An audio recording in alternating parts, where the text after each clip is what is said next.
मग त्या लेवा पाटील महिलेसाठी तुम्ही का मत मागत नाही? तुमचे स्टेटमेंट आहे भुसावळला की पंजाला मत द्या, मग तिथे पंजाला का मत मागताय? तिथं मानवत करा पंजावरती, म्हणजे तिथं लेवा पाटील तुम्हाला नको, फक्त इथं लेवा पाटील हवा.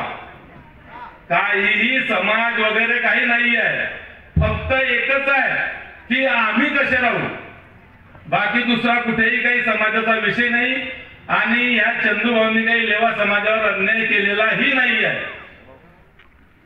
बरेच सांगता की चंदूभाऊ गुंड आहे. आता तुम्ही सर्व पाहताय, हा मनुष्य गुंड दिसतो का?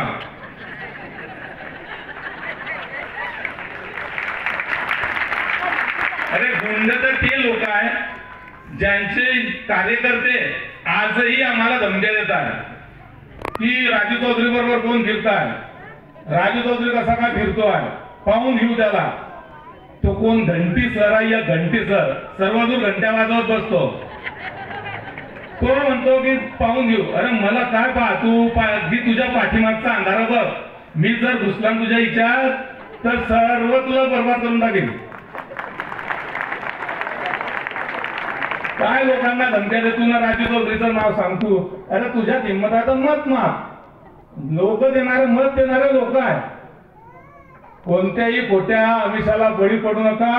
येणारी निवडणूक ही फक्त राज्याचा विकास करणारी निवडणूक आहे. खूप काही गोष्टी सांगितल्या जातील आणि आता काल मला वाटतं यापैकी बरेच जण असतील, महाराजांची सभा झाली मढीजवळ. महाराजांनी जे सांगितलं आहे ते आपण पाळलं पाहिजे. आपण 100